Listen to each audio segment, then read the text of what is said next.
वशिष्ठ जी महाराज कहते हैं सोचनीय वह है जिसने जो ब्राह्मण वेद का परित्याग कर देता है। ब्राह्मण वेद को छोड़ने के बाद सोचनीय माने निंदनीय हो जाता है। ब्राह्मण का कर्तव्य है विद्या पढ़ना, विद्या पढ़ाना, दान लेना, दान देना, यज्ञ करना, यज्ञ कराना। अपने धर्म को त्यागने के बाद ब्राह्मण निंदनीय हो जाता है। वह क्षत्रिय निंदनीय है जो समाज का पोषण न करके समाज का शोषण करता है। वह वैश्य सोचनीय है जो धर्म के प्रति कंजूस हो जाता है। देखो, जहां धर्म का कार्य हो रहा हो उस धर्म के कार्य में सहयोग करना हम सबकी जिम्मेदारी है।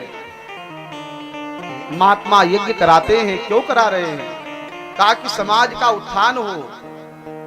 जहां यज्ञ होता है वहां बढ़िया बरसात होती है। जहां बरसात होती है वहां अन्न धन की पर्याप्त प्रचुर मात्रा में प्राप्ति होती है, और अन्न धन जब प्राप्त होता है तो जनता प्रसन्न होती है। इसलिए यज्ञो श्रेष्ठतमं कर्म, यज्ञ जो है सर्वश्रेष्ठ कर्म है।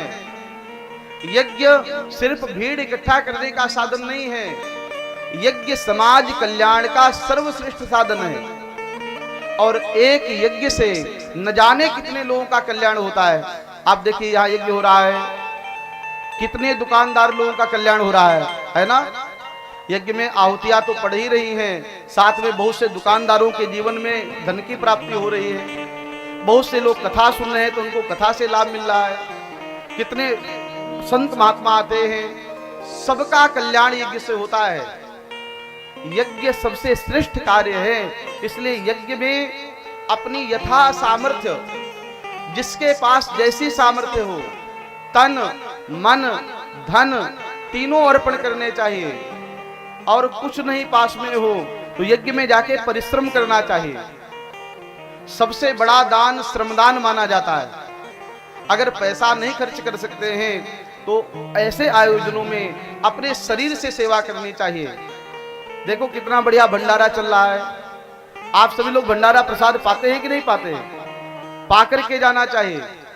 यज्ञ का भंडारा जो है, भंडारा नहीं प्रसाद होता है, और सेवा करनी चाहिए।